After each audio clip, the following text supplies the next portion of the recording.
Hai guys, selamat siang semuanya. Semoga semua sehat selalu. Dan welcome once again to Isolate Show. Dan hari ini kita ngobrol dengan Dr. Debbie, seorang dokter relawan yang khusus menangani pasien COVID di Indonesia, terutama di Jakarta. Kalau artinya relawan, artinya dia bukan melakukan hal itu dalam masalah uang, tapi benar-benar karena ada hati mau menjaga dan merawat pasien COVID di Indonesia. Dan jangan lupa, bagi kalian yang nonton, ada giveaways-nya, yaitu sanitizer dari Safe Hands. Boom. Okay, so stay tuned until the end. Pemenang kan gue DM langsung ya. Oke, kita langsung ngobrol aja dengan Dr. Debbie ya. So let's see, Dr. Debbie is already joining us right now. Wait a second guys. Jangan lupa kalau ada pertanyaan silakan tanya di komentar box bawah sini. Oke. Hai Kiki. Ya, benar juga Wirata. Ini penting banget karena COVID berhubungan kita semua. Nobody can escape from this. So hopefully you guys will stay tuned and get a lot of information from Dr. Debbie. So wait, I'm still waiting for Dr. Debbie to join us. So ntar dulu ya guys. And hopefully no problem with internet connection. So, okay, Dr. Debbie, di mana engkau? Let's take a look.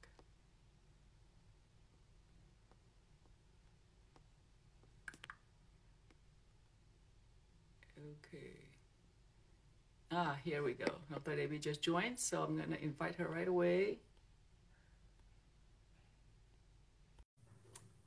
Okay, let's see. Halo. Hai dok. Hai. Bisa dengar ya dok ya? Wait, let me turn up the volume second. Okay. Hai dok, siang. Apa kabar dok? Baik banget. Dengar ya. Dokter sekarang lagi apa? Lagi jaga atau lagi break ya dok ya? Lagi break banget akhirnya setelah 6 bulan. 6 bulan, oke. Nafas. Sebelum saya mulai dok, saya mau share aja sedikit dok. Sebetulnya saya nonton video Anda yang BBC kalau nggak salah ya, di awal April atau bulan Maret, Anda di feature di sana masalah COVID ya kan. Saya lihat Anda punya video dan teman saya punya WhatsApp status. Dan itu pas itu saya belum ada show kayak begini dok. Saya bukan entertainer, as you know. I'm just a regular person gitu loh. Terus saya pikir, benar juga kenapa saya nggak itu aja ya, ajak orang ngobrol-ngobrol about a lot of things. Jadi actually your video makes me want to do the show. And my first guest betulnya di ISO adalah dokter juga dari Maypada Hospital. Jadi hari ini bisa ketemu Anda finally. I'm so privileged and so thank you so much dok, benar-benar. Oh, thank you. The honor is mine. Totally, the honor is mine. Thank you so much. Oke, dok, jadi begini aja dok. Pertama kali, bentar dulu ya. Kenapa Anda mau menjadi relawan untuk menangani pasien COVID di Indonesia? Simple as that. What is the answer? Simply no reason sebenarnya. Karena I think ini memang udah kewajiban semua orang buat do something. I'm a doctor, so mau nggak mau ya, maksudnya it's my part to do my job as a doctor kan. Yang bisa aku lakuin cuman aku jadi dokter. Aku nggak bisa jadi apa-apa yang for the community. That's the only thing that I can do.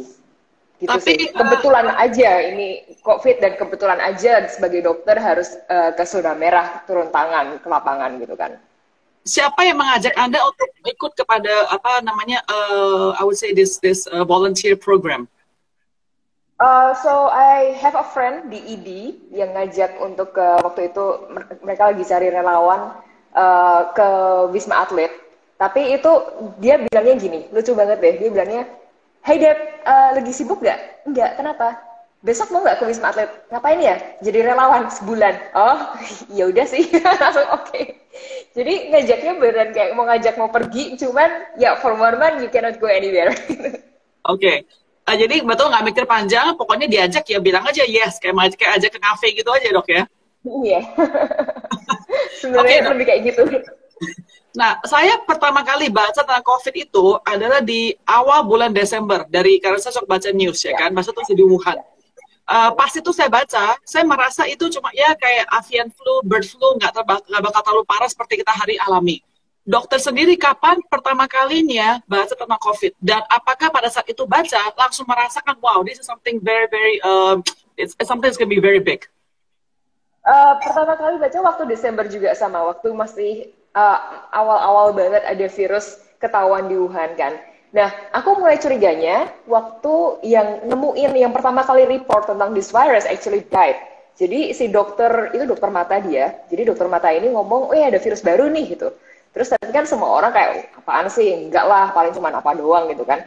Ternyata beberapa minggu setelah itu, dokter itu meninggal, dan yang bikin lebih fishy menurutku adalah the effort, usaha orang-orang di negara sana untuk nutupin kasus itu.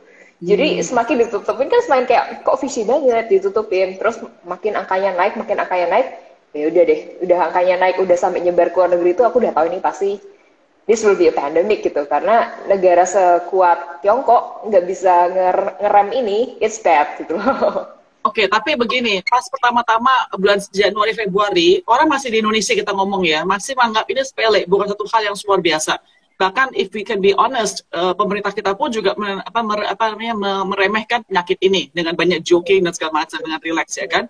Pada saat itu ada ketika membaca masalah fishy, Wuhan dan segala macam, apakah dalam hatinya sebagai dokter udah merasa kok ini nggak ada penanganan, kok ini nggak ada prevention, kok ini nggak ada border control dan sebagainya berikutnya? Banget. Apalagi masalah itunya, tapi ya udah, maksudku semua orang di dunia ini nggak ada yang siap tentang pandemik ini. Aku rasa bahkan semua orang di dunia ini denial about this pandemic, ya kan? Bukan not even nggak siap. Udah tahu ada virusnya nyebar kemana-mana pun mereka masih denial, enggak lah, nggak kena gitu kan. Tapi akhirnya kena ke semua bagian di dunia ini, dan semuanya nggak siap karena denialnya itu. Bedanya, which country are learning from the past, which country is not learning from the past, kan bedanya sebenarnya di situ. Nah, jadi begitu virus ini masuk ke Indonesia dan orang-orang tetap denial, itu udah sebenarnya bad sign menurutku.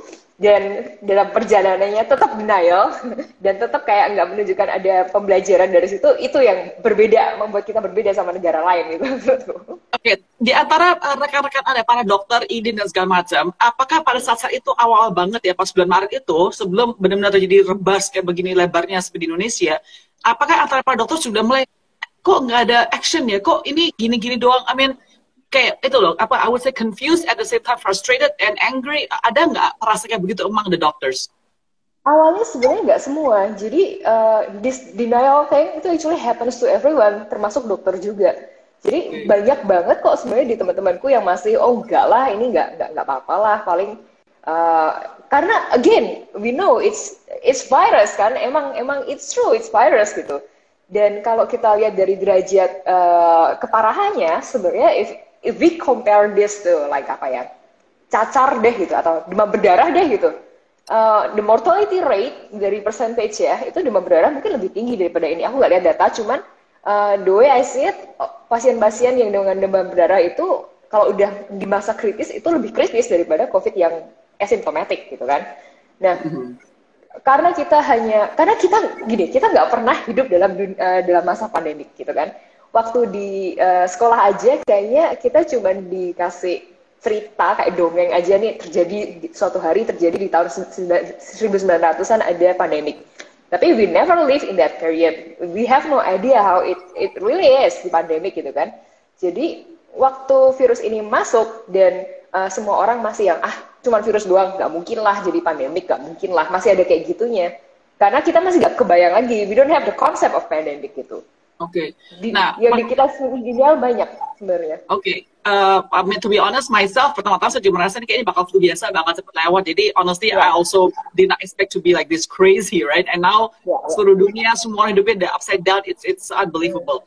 Dok, saya mau tanya nih, Dok, tentang pengalaman Anda di Wisma Atlet. Anda pertama-tama Wisma Atlet, benar ya, Dok, ya? Benar. Pas hari pertama Anda sampai di Wisma Atlet, ketika Anda melihat apa terjadi dengan pasien, dokter semuanya, apakah ada chaos, confusion, bingung dan segala macam? Bisa share sedikit nggak? What is exactly what you see at that moment pas pertama kali sampai di Wisma Atlet? Oh, jadi waktu pertama kali di Wisma Atlet, the chaotic atau the mess that we saw itu sebenarnya lebih karena itu rumah sakit dibangun dalam waktu 4 hari, ya kan? Aku ingat banget, hari Kamis Jokowi ngomong Wisma Atlet jadi rumah sakit, hari Minggu jadi rumah sakit, hari Senin dibuka gitu kan. Jadi kayaknya waktu itu bingungnya lebih karena ini belum siap, tapi kita udah nerima pasien. Tapi untungnya memang di saat itu pasien yang kita terima gejalanya ringan sedang lah gitu, atau hampir nggak ada gejala sama sekali. Jadi we are handling it quite okay waktu itu gitu kan. Dan gejalanya belum variatif, kita masih yang ya intinya sama karena sama-sama nggak tahu kali ya, jadi kebingungannya juga less. It's not that kita bingung, tapi ya emang nggak tahu gitu. Jadi ya udah lakuin aja yang tahu. Lebih ke situnya. Um, dan waktu itu untungnya PSBB berjalan, ya kan? Di saat-saat awal masyarakat Jakarta tertib, semuanya di rumah aja. Jadi angkanya pun kekontrol gitu. Angkanya yang masuk dan angka yang sembuh itu imbang waktu itu. Oke. Jadi maksudnya it was not, kalau di pikiran saya adalah wah it's like film gitu kan, war zone, oh masuk gimana nggak kayak begitu ya dok ya? Awalnya enggak, awalnya lebih ya itu teraturnya lebih karena nggak teraturnya lebih karena masih belum tahu gimana. Tapi in terms of penanganan pasien, terus handling kita sama di klinis oke banget menurutku. Karena terkontrol, karena workload-nya masih oke. Nah, sebelum Anda ke Wisma Atlet, Anda pasti sudah baca-baca tentang COVID ini. At that time compared to now, zaman dulu banyak banget pertanyaan compared to now ya, 6 months later ya kan. Apa yang Anda baca sebelum masuk Wisma Atlet sama apa Anda lihat selama merawat pasien COVID ini, apakah sesuai dengan ekspektasi Anda? Sesuai, waktu itu sesuai. Karena isinya kosong sebenarnya. Jadi yang waktu bulan-bulan Maret itu kita baca, kita cuma tahu COVID ini ya gejalanya batuk, demam, panas, ya kan? Ada yang jelek, ada yang enggak. Waktu itu kita taunya, oh kalau yang orang tua doang yang jelek, anak-anak mah nggak apa-apa. Kita taunya itu. Kita taunya, oh obatnya pakai kina, ya kan, hidroksikloroquine, atau pakai vitamin C, nanti ada obat antibiotik untuk ngebantu. Paling cuman kita taunya itu aja. Nah sekarang kan kita taunya itu jauh lebih banyak, gitu kan? Kita taunya jadi jauh lebih banyak itu bukan berarti tambahan, tapi menyangkal apa yang kita tahu dari awal. Yang awalnya kita tahu ini nggak kena anak-anak, ternyata banyak anak-anak meninggal. Yang kita tahu kina itu hidroksikloroquine itu efektif, ternyata nggak efektif gitu kan? Benar. Dokter kan manusia juga. Anda pernah mengatakan bahwa Anda manusia doang, benar nggak sih? Selama Anda menangani pasien COVID ini, apakah Anda pernah merasa takut? Oh selalu. Dan aku rasa kita butuh rasa takut itu.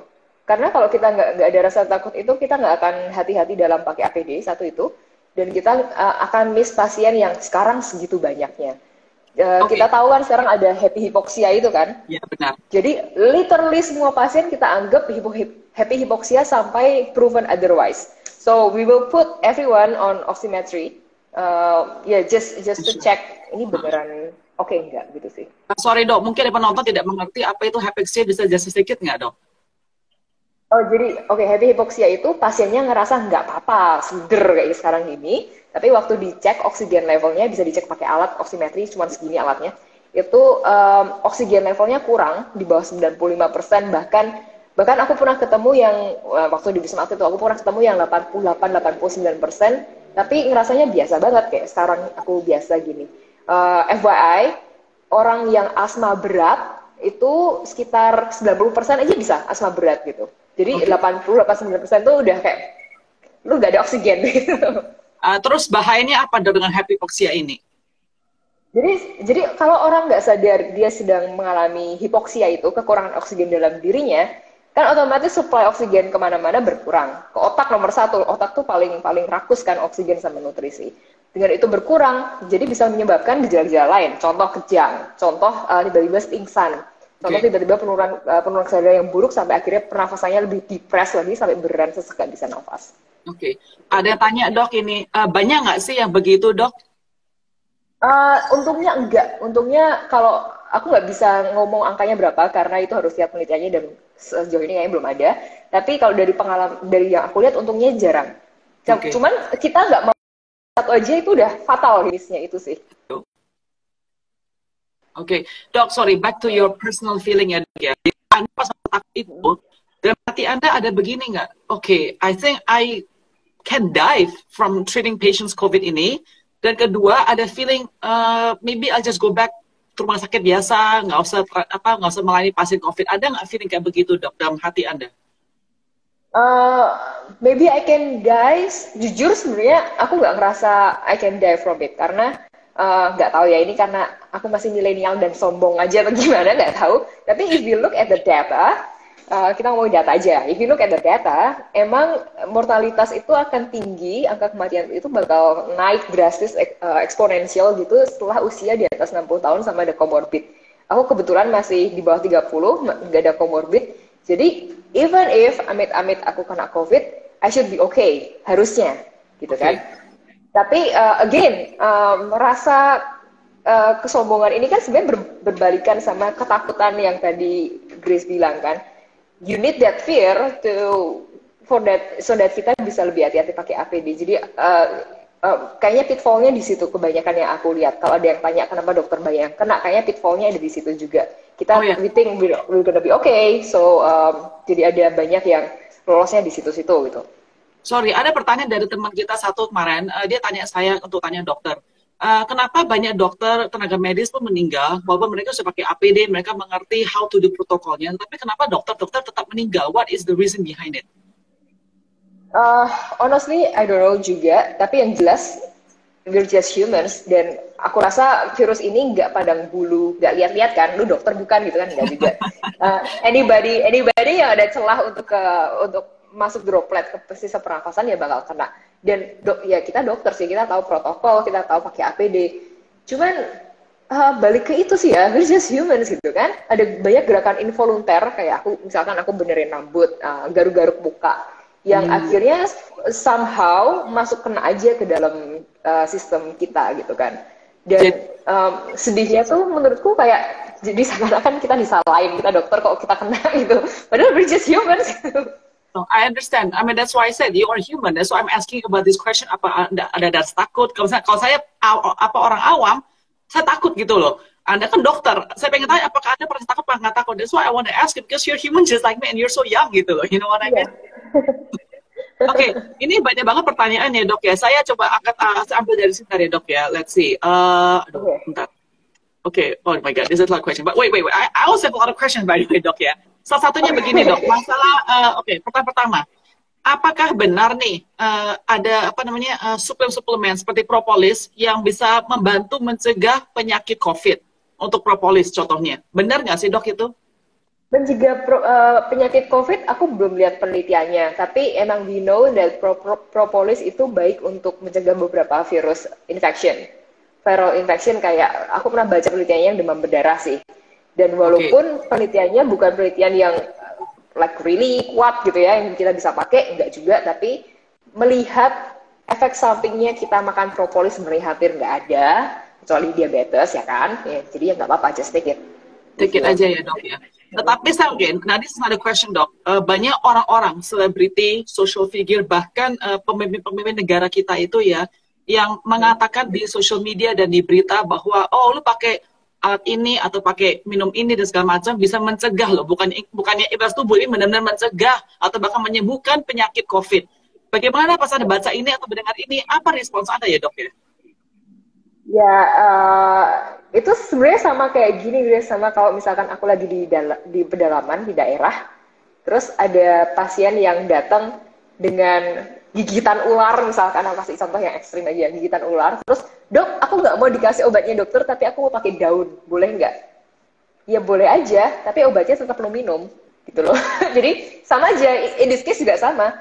Aku mau pakai herbal ABC, aku mau pakai apa sih, kalung ABC, gitu. Boleh nggak? Boleh. Ya boleh, tapi tetap pakai masker, tapi tetap ya, social distancing tetap. Silakan aja pakai gitu, tapi jangan lupa pakai masker. Maksudnya nggak boleh, tapi masa gini dok, karena orang mendengar hal-hal tersebut, mereka kurang educated atau kurang aware, mereka pikir dengan pakai alat itu mereka udah bisa sembuh, udah nggak usah menjaga protokol dan segala macam. Maksudnya Anda sebagai dokter loh, Anda melihat sendiri kasus pasien COVID, Anda melihat orang meninggal, apa sih perasaan Anda dalam hati Anda? Orang yang bilang hoax, virus ini hoax, virusnya nggak serius seperti flu. Anda sebagai dokter gimana perasaan Anda dok? Itu yang selalu aku bilang. Kita merasa sendiri dalam perjuangan ini sekarang. Akhir-akhir ini makin kesini tuh kita makin merasa sendiri. Karena kita ngelakuin, kita lihat pasien ya kan, kita ke zona merah, kita lihat pasien, kita ngurusin secara klinis, kita harus semacam patient ya, memang kewajiban kita juga sih, memang tanggung jawab kita juga sebagai untuk upaya promotif kan. Terus udah gitu, kalau misalkan yang lainnya tetap nggak pakai masker karena katanya mereka sendiri nggak usah pakai masker, tinggal pakai obat ABC, nanti kita juga yang disalahin, ya kan? Akhirnya jatuh sakit. Makanya aku selalu ngomong, um, we feel alone on this karena kita merasa yang melakukan public education cuma kita aja, tapi di saat kita udah terlalu capek untuk public education karena kita ngeliat the real patients, kita lagi yang disalahin gitu loh. Terus pemerintah atau ada beberapa orang membuat seakan-akan ini gak apa-apa, kamu keluar aja gak apa-apa, tanpa disertai public education yang kuat itu gak bisa gitu. Kalau misalkan ada PSBB atau apapun namanya lah ya, intinya measures untuk social distancing, pakai masker itu direlaksasi, itu I understand, silakan, nggak apa-apa, emang udah waktunya semua bisnis buka, aku tahu udah struggling juga ekonomi kita, I understand, tapi please disertai public education, karena kalau nggak gitu, sama aja bohong, gitu loh. Nggak ada yang bisa diharapkan secara ekonomi dari orang-orang yang sakit, trust me, nggak ada yang kayak gitu. Oke. So now, jadi gini, angka pertama tinggi, setelah itu nggak menurun gara-gara PSBB. Sekarang, zup, naik lagi kayak begini. Menurut Anda, apakah kita sudah, is this the worst or the worst is still yet to come? The worst is still yet to come. belum ada poinnya. Karena ini sampai ada measures yang ketat atau education yang bagus, angkanya nggak akan turun. Dan aku sampai hari ini pun belum merasa ada ke arah situ. Education dari media dan dari orang-orang independen ya, like you, itu udah oke menurutku gitu ya. Dan sekarang lebih kencang lagi. Tapi pemerintah dong harusnya dong yang lebih punya andil dalam hal ini untuk edukasi dan of course bikin policies kan. Nah, ini dok, saya mau share dikit dok ya. Saya merasa kadang-kadang aneh begini dok, ada contohnya safety protocol. Saya pernah beberapa kali lewat restoran gitu loh ya. Contohnya atau contoh deh dok, ini ada restoran, saya kan kantor masih kantor. Di sebelah saya tuh ada restoran, dia tuh ada outdoor sama indoor. Saya tuh terus milih pasti penduduk yang outdoor. Dia bilang begini orangnya, waiternya bilang gini, lu kalau di outdoor cuma boleh satu meja satu orang, walaupun itu temen lu ya, satu orang satu meja. Tapi kalau di indoor malah boleh terserah mau berapa orang nggak apa-apa. Dan saya pikir ini, what kind of logic behind this? Tahu saya indoor tuh lebih baik daripada outdoor gitu loh. You know what I mean? Terus saya juga melihat beberapa restoran. Kalau satu meja saya sama dokter makan nih, atau ada keluarga saya, kita kalau satu meja cuma berdua orang aja. Tapi saya sampai pinggir saya itu nggak ada batasnya, maksudnya nggak ada jaraknya, jadi deket. Maksudnya mereka tuh, tapi nggak ada logic.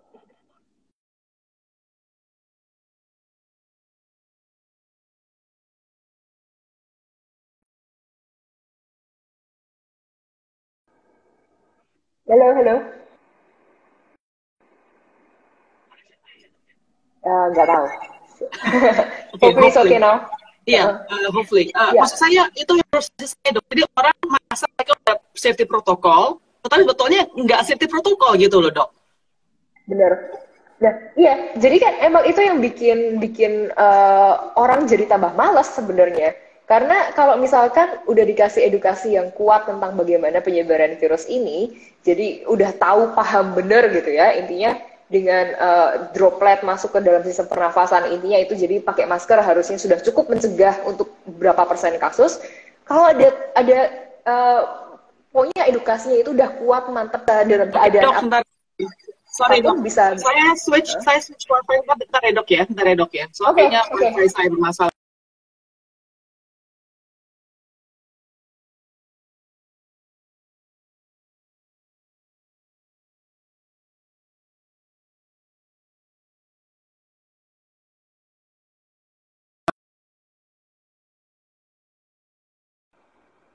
Oh, hopefully it's better. Hopefully. Okay. Sorry about that, guys. Sorry ya. Sorry. Okay, sorry dok. Go ahead, please dok. Iya, jadi intinya kan harus paham benar gimana cara penularan infeksinya, ya kan?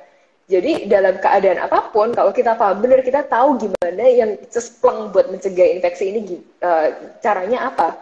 Jadi bukan dengan gak yang harus di rumah aja, nggak keluar-keluar, terus pakai hazmat di rumah, ya nggak juga gitu kan.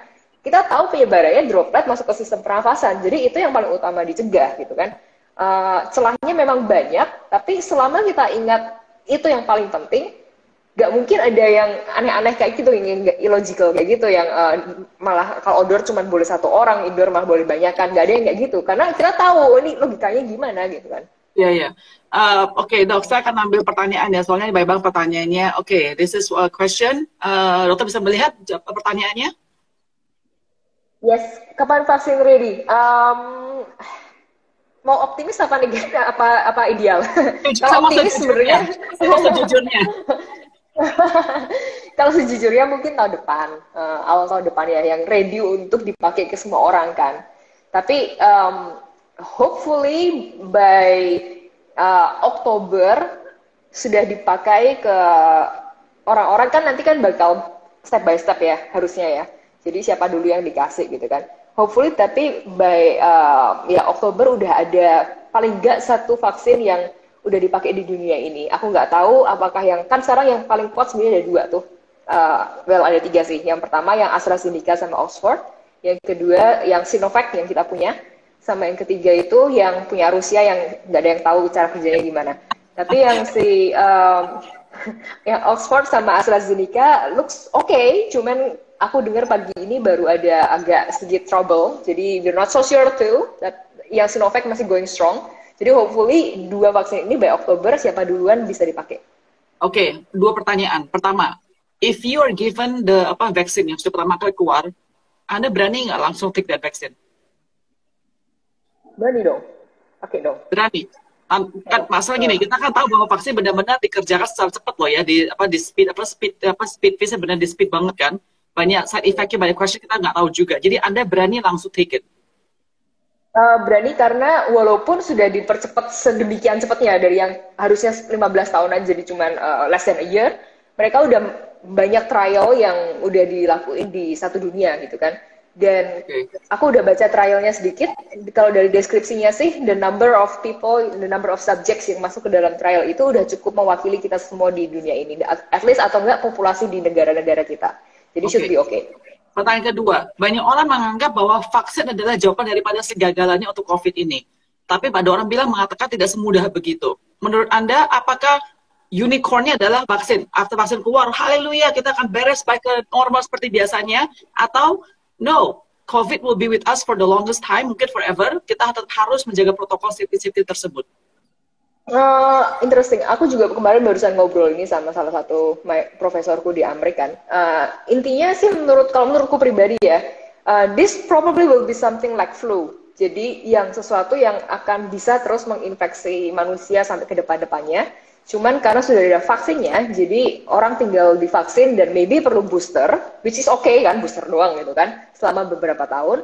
Terus and then they will be safe. Again, karena ini fatality rate-nya itu nggak segila campak atau virus-virus lainnya, jadi harusnya kalaupun kena di masa depan, harusnya ya udah kayak flu aja, nggak apa-apa harusnya gitu, karena ya udah ada vaksinnya udahan gitu kan. Oke, ada pertanyaan kemarin juga mengatakan bahwa kita punya antibody ini ternyata kan nggak bertahan lama. Kemarin bilang kalau saya 3 atau 4 months only, 3 atau 4 months ya kan. Nah, kalau bisa pakai vaksin, apakah bisa tahan lebih lama daripada begitu untuk masa durasinya? Atau perlu ada bilang perlu booster per tahun? Itu yang sekarang lagi diteliti karena again kalau aku baru baca yang penelitiannya yang dari si AstraZeneca sama Oxford, karena yang punya kita yang Sinovac itu nggak terlalu dibuka masih yang penelitiannya. Cuma yang dari AstraZeneca itu vaksinnya mereka udah bilang jauh lebih efektif kalau ada booster. Jadi harus disuntik 2 kali kayak hepatitis 3 kali sih, tapi kalau ini 2 kali.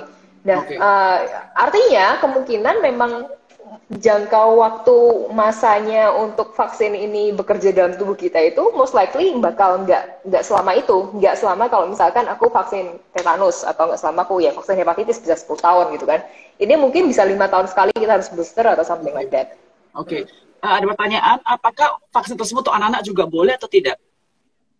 Harusnya boleh, harusnya nggak ada masalah sih kalau aku harus ada penelitiannya. Cuman kalau aku pikir secara logika harusnya nggak ada masalah dewasa sama anak. Oke, sorry dok ya. I'm gonna ask a lot of questions about this ya dok ya. Yeah, please. Okay, let me ask this question. Bentar ya dok ya. Oke, ini pertanyaan sering ditanya.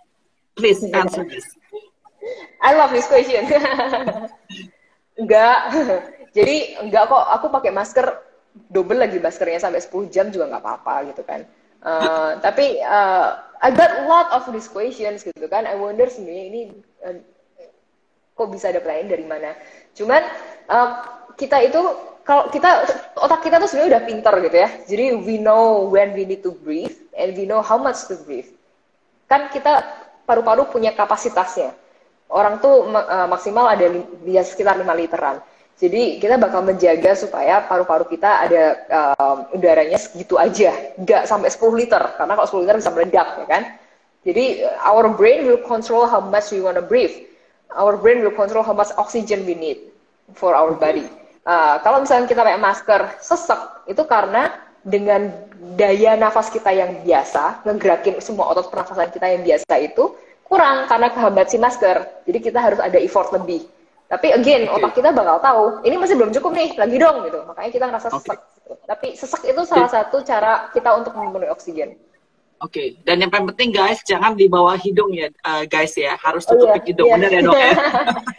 Itu paling sering saya banyak orang, aduh dok, ini cerita dikit nih dok, satu kali pernah ke supermarket, itu kasirnya kan pakai masker ya kan dari supermarketnya. Pas dia bersin dok, dia malah bukain malah dia bersin. Dia bilang, alah ini apa gunanya pakai masker kalau bersin malah diakorin begitu. Hal kayak begini loh kadang-kadang sambil semua aja. Okay, I think this one I know the answer, but please answer it.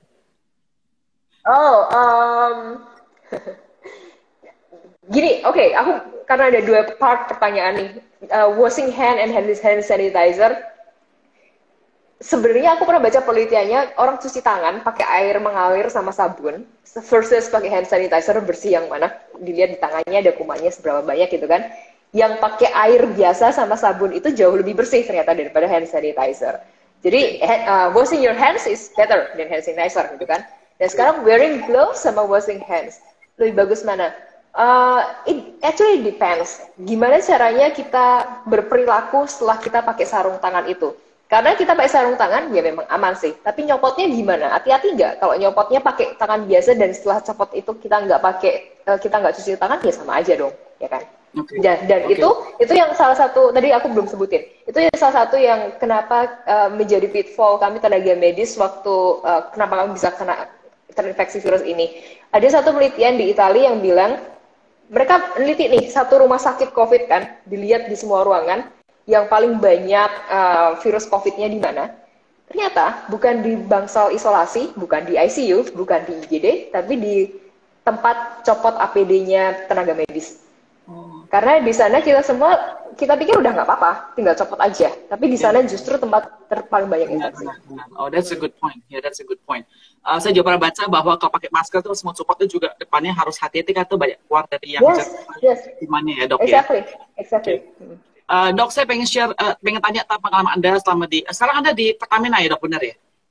Sekarang aku lagi break, jadi kemarin di Pertamina 3 bulan, terus sekarang aku sebulan ini kalau bisa break dulu. Jadi, ini pertanyaan actually yang I want to ask. Saya pernah nonton video, tapi ini di Singapura ya dok ya, pas awal-awal, di mana perempuan ini dia diisolasi karena COVID, dia dokter datang tuh semua ke APD, nggak kelihatan mukanya, dia nggak berketemu sama keluarga dan teman-teman, pastinya nggak ada pasien yang lain. Jadi mentally dia juga kena beban juga. Anda pernah berkata bahwa ketika Anda pakai APD, Anda nggak bisa melihat pasien punya mata, nggak bisa memegang mereka punya tangan atau badan, ya kan? Padahal dokter itu kan perlu merasakan. Bagaimana Anda membantu para pasien COVID yang bukan secara beban fisiknya, tapi juga mentalnya kena ketika mereka diisolasi itu? Apa yang Anda kerjakan atau bantu untuk bisa mengurangi hal tersebut pada para pasien? Ngobrol sih ya, paling minimal banget ya yang aku bisa lakuin ya, karena itu kan lagi-lagi kita terbatas dengan sentuhan dan lain-lain. Tapi ngobrol, dengerin apa yang mau mereka ceritain, karena mereka seneng banget cerita sebenarnya gitu, cerita kangen rumah, kangen ketemu anak, kangen mau masak, tunjukin foto gitu kan. Itu sih paling aku cuma bisa itu aja, bikinin makanan. Kalau aku tahu orang yang suka makan, aku bikinin makanan. Kalau ada yang ada pernah sekali yang lagi Sweet 17-an di dalam gitu kan, terus kayak aduh kamu kasihan banget Sweet 17 masa makan makanan rumah sakit, aku beliin kue deh gitu. Kasihan banget. Wow, that's so sweet. That is really sweet. Boleh nggak share dok, the worst moment that you ever experience ketika selama COVID ini ketemu pasien? What is the worst one yang benar-benar bikin Anda hantam, sedih, benar-benar kayak just feel like you wanna give up? Selama aku jadi dokter, belum lama sih aku jadi dokter sebenarnya. Cuman selama aku jadi dokter tuh aku baru emosi sekali waktu aku di Wisma Atlet. Baru itu aja. Jadi suatu hari tiba-tiba jadi gini, dulu waktu di Wisma Atlet kan masih waktu awal-awal itu satu dokter bisa pegang 3 lantai. Satu lantai itu pasiennya bisa 40 sampai 50. Jadi suatu hari aku ditelepon, "Dok, ini di lantai ini pasiennya demo," gitu kan. Aku demo apa nih gitu kan. Ternyata beneran literally demo. Karena mereka pengen pulang. Intinya itu sih, bukan demo yang gimana. Mereka kayak pengen kapan kita bisa pulang karena udah kangen keluarga udah dan lain-lain. Pas aku ngajak ngobrol sama pasien-pasiennya, pasien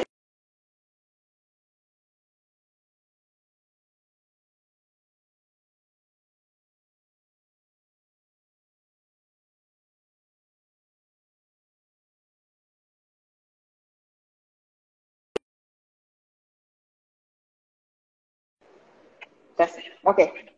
Nah, nggak apa-apa. Pas lagi demo, terus apa terjadi, Dok? Iya, jadi pasien-pasien yang pengen pulang, mereka sebenarnya demo karena mereka mempertanyakan kapan mereka bisa pulang gitu kan. Nah, masalahnya mereka memang nggak bisa pulang karena hasil swabnya masih positif dan mereka memang kalau pulang membahayakan komunitas.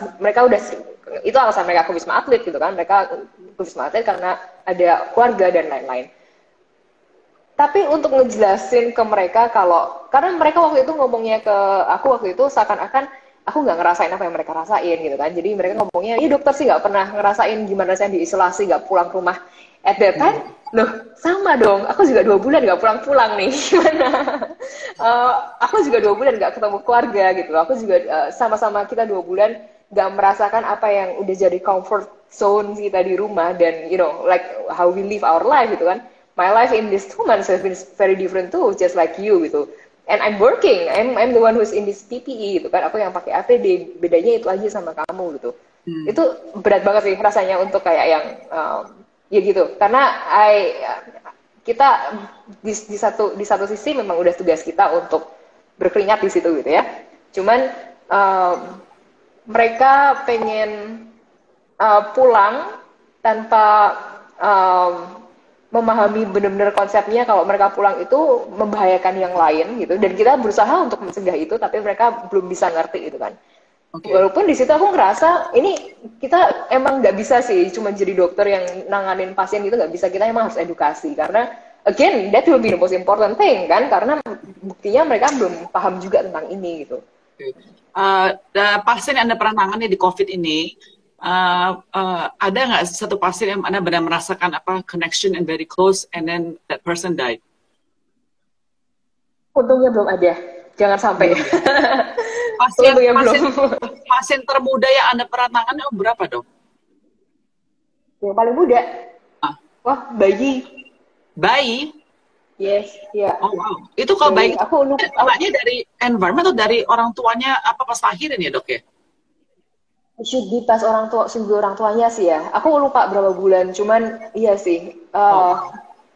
Mudah banget. Iya, mudah banget sih itu. Oke, jadi guys, kalau kalian terus merasa bahwa anak dan bayi nggak bisa kena, this is wrong ya, Dok ya, bahwa bayi pun tetap bisa kena. It is so wrong. It is so wrong yes, ya. Yes. Okay, let me get more questions because there's so many questions here, Dok ya. Bentar ya, Dok ya. Oke, ini ada orang yang bekerja. Bisa saya bantu, Dok? Oke, selain VDJ dan masker, step-step untuk kita yang masih harus bekerja keluar. Sorry, VDJ itu apa sih, Dok? Apa sih VDJ, Dok? Aku juga nggak tahu apa sih.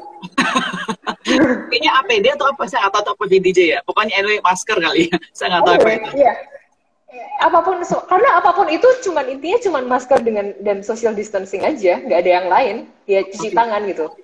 Oke, kalau sekarang orang, Dok, mereka harus naik public transportasi seperti MRT ataupun bus dan segala macam. Bagaimana? Itu kan rame terus ya, Dok ya. Bagaimana ya, Dok ya?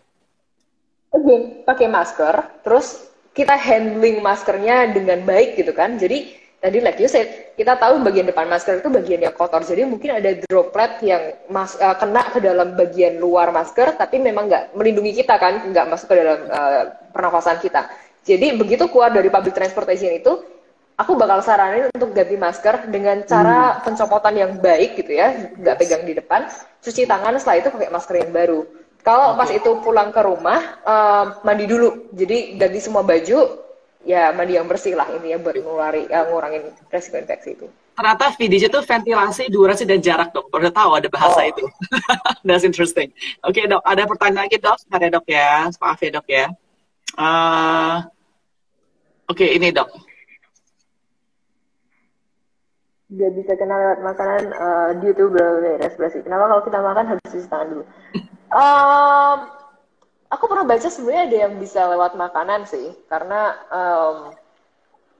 bukan mungkin not necessarily kita makan terus makanannya ada dropletnya kita telan terus keinfeksi enggak, tapi dengan kita menyentuh makanan yang kena droplet itu terus ke muka dan tadi gerakan-gerakan involuntar itu mungkin bisa sampai ke saluran pernafasan kita gitu kan walaupun agak jauh.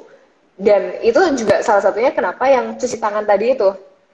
Tangan kita ini kan sebenarnya emang semua sebagai kayak transportasi segala macam benda yang ada di udara ini gitu kan. Gimana caranya waktu kita ngobrol kita tahu dropletnya nggak ke tangan kita? Kita nggak tahu basically gitu.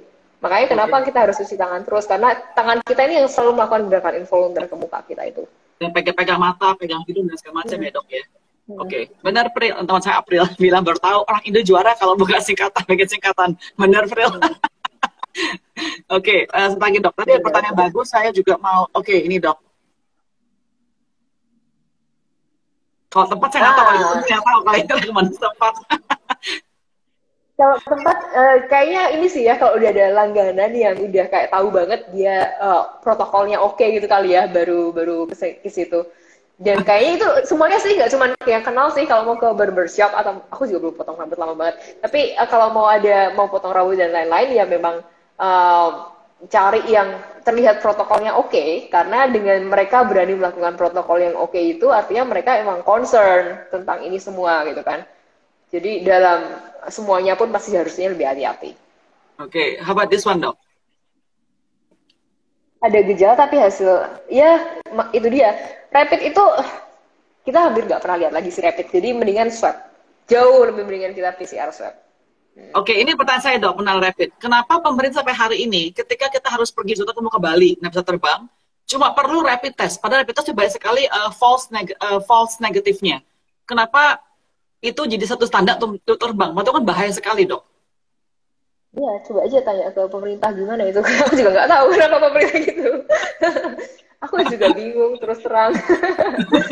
yang yang lebih bingung lagi gini, aku punya temen pilot yang cerita dia memang pernah di swab hasilnya positif, tapi sudah negatif 2 kali, artinya sudah sembuh.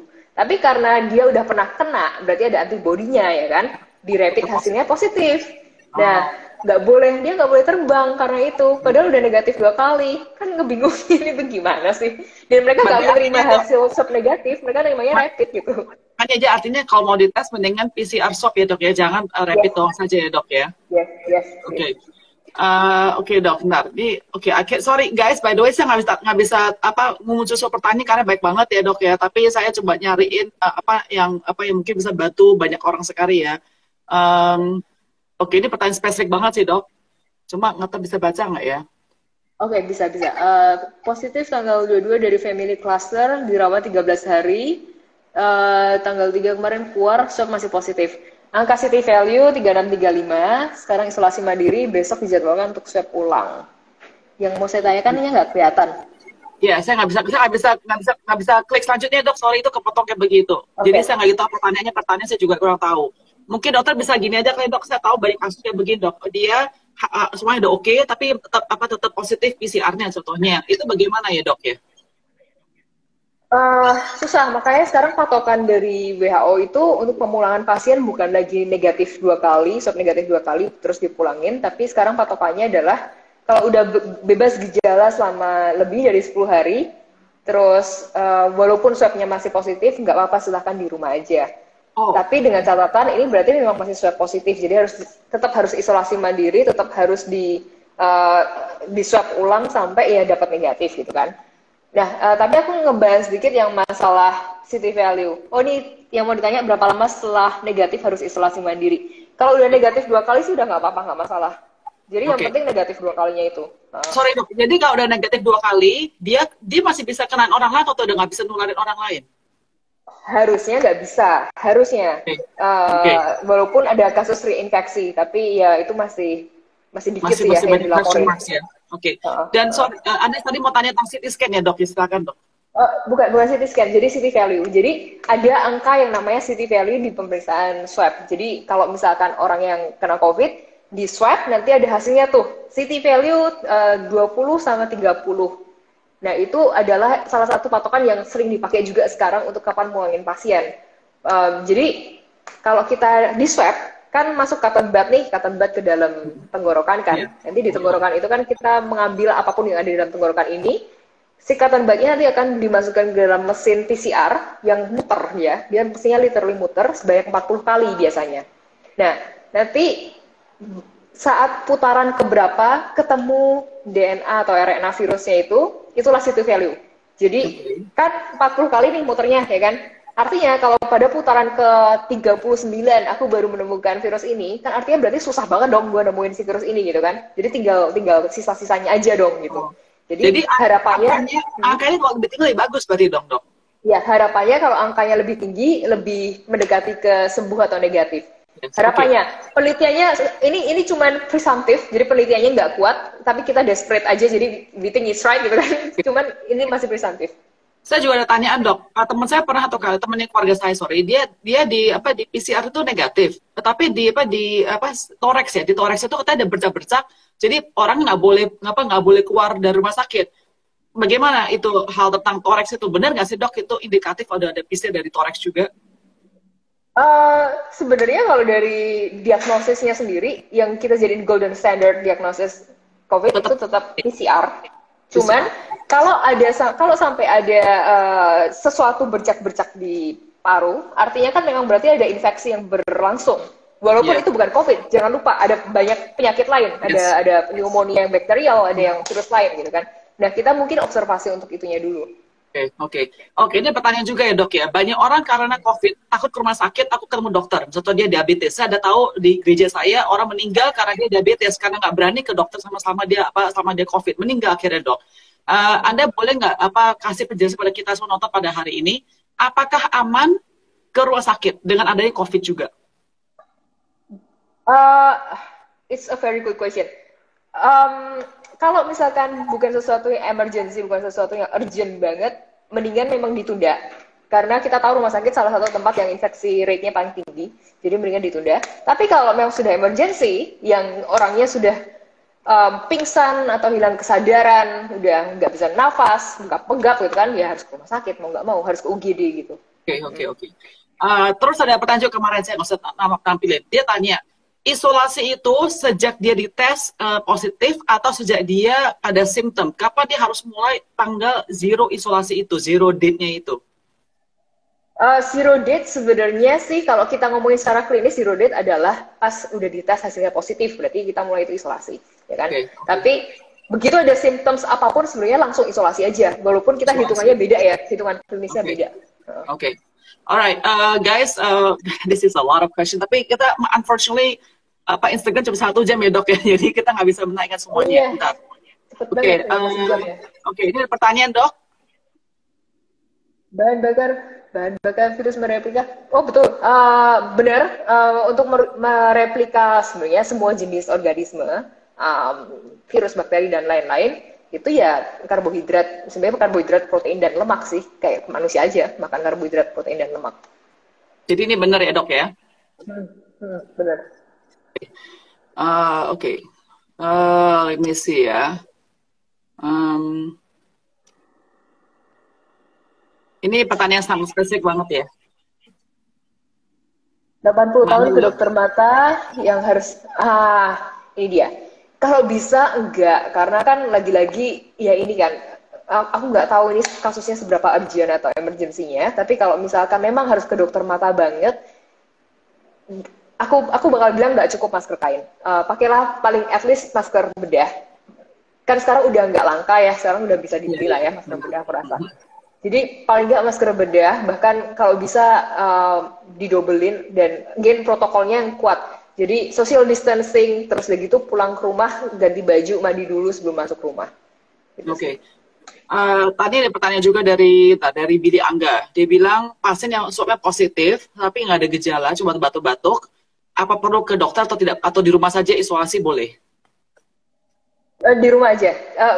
Sekarang karena ini untungnya belum ada peraturan tentang nggak boleh isolasi mandiri ya. Tapi intinya kalau misalkan merasa asymptomatic atau gejalanya super ringan kayak cuman gatal-gatal tenggorokannya gitu di rumah aja nggak apa-apa. Indikasi ke rumah sakit kalau memang beneran sesak, demam atau batuknya parah banget. Terus nah itu baru silahkan ke rumah sakit, silahkan get tested. If you're positive ya di rumah sakit, tapi kalau enggak just isolasi mandiri di rumah. Jadi reserve kasur di rumah sakit itu untuk. Dok, saya ada pertanyaan, tapi ini Anda silakan jujur ya jawabnya ya. Kan tadi kita kan bahas bagaimana ada orang nakal ya, udah dibilang jangan keluar, tetap keluar lah, tetap party dan segala macam. Akhirnya mereka kena COVID. Anda sebagai dokter tahu nih, oh karena lu keluar-keluar makanya kena gitu ya. Dalam hati udah rasa gini ya, syukurin nih, gara-gara nakal makanya lu kena. Ada kayak gitu nggak sih dok? Kadang-kadang kesebel gitu loh dok. Biasanya mereka udah ngomong sendiri, jadi aku nggak perlu ngomong. Biasanya mereka ngomong sendiri, ya gue sih nakal sih, gue meeting mulu sih gitu. Iya kan Pak, emang Pak, cuma kayak gitu doang. Sadar diri ya, udah sadar sini mana ya dok ya. Biasanya jadi banyak banget pasien yang gitu soalnya. Banyak banget pasien yang bilang, iya soalnya kemarin dok saya habis ketemu ini, tapi saya kemarin sudah bilang ke semuanya jangan keluar lagi. Mereka udah tahu sendiri. Dok, saya mau tanya, kan tadi kita ngomongin tentang Mas Andi sebagai relawan ya. Boleh tahu nggak sih sebagai relawan itu Anda dibayarnya berapa banyak? Pasti nggak banyak sama sekali. Coba boleh share nggak how much it is? Yes, kalau dari Kemenkes sih waktu di Wisma Atlet 10 juta kan. Terus per bulan ya, kalau per bulan dari ya? per bulan itu, tapi aku dengar terakhir 10 juta itu sekarang dipersenin. Jadi kalau dulu kan sebenarnya nggak ada persenan. Kalau sekarang dipersenin dari berapa hari kerja gitu sih. Terus kalau dari rumah sakit bakal beda lagi tergantung rumah sakitnya. Cuman kalau dari Kemenkes gitu insentifnya. Oke. Jadi artinya sebagai relawan itu kalau kita ngomong 10 juta itu Anda bisa praktek di luar untuk private itu actually 10 juta tuh sebetulnya nggak banyak sih penonton ya. Because saya kan kerja rumah sakit, jadi I know doctors can get much more than 10 million to be honest ya. Benar ya dok ya? Ya, dan tepat waktu kan kalau di rumah sakit biasa. Oke. Dok, saya biasanya sebelum kita akhirin, saya ada pertanyaan rapid fire questions yang Anda langsung tanya aja ya. Tadi bisa aja nggak berhubungan dengan COVID ya dok ya. Jadi mohon ditanya apa dijawab ya dok. Oke. What is your favorite medical TV show or film? House. Oh, House. Wow, okay. But you're so young. Do you watch House? I watch House waktu kecil. Oh, okay. Wow, makanya dokter. Oke. Kalau Anda bisa ada time capsule, bisa balik ke tahun 2019 dan Anda sendiri satu orang yang akan melihat terjadi COVID kayak begini hebohnya di seluruh dunia, what would you have done in your capacity to warn people, to tell people as much as well? What would you have done? I don't think I will do anything. Karena people dengan sekarang yang sudah senyata ini pun mereka masih nggak percaya. What would I be able to do at that time? There will be nothing that I can do. Mungkin itu dok. Mungkin beli sahamnya Zoom kali dok. Beli sahamnya Zoom. Iya. Mungkin that's good. That's what I'm gonna do. Tapi beneran aku nggak bakal ngelakuin apapun untuk public education at that time. No, that's a good point ya, because even now aja depan mata kita banyak orang masih tetap cek bebek begitu aja. That's a good point. Oke. Ini pertanyaan selanjutnya. Dokter makan junk food nggak sih dok? Of course. And what is your favorite junk food? Oh, nasi Padang sih, tapi nggak pakai nasinya, cuman anything Padang sih. Oh, kikil, jeroan. Oh my gosh, I hate that. I really hate that. Okay. Alright. Dokter adalah seorang rice person atau noodle person? Noodle person. Okay. What is your biggest phobia? Bukan fear, tapi phobia. Being alone. Oh, being alone. Wow, okay. Kalau Anda bisa jadi Disney karakter apapun juga, what would you become? Interesting. Kayak itu deh si Chip and Dale itu deh. Really? You know? Why? Why Chip and Dale? The life is so simple, cuman cari isi pen itu terus Okay, udah wow. aja, udah kayak bergurau nggak jelas itu aja udah. Okay, that's interesting. Well, that's interesting. I never thought about. Okay, if you can describe COVID in one word, apa itu?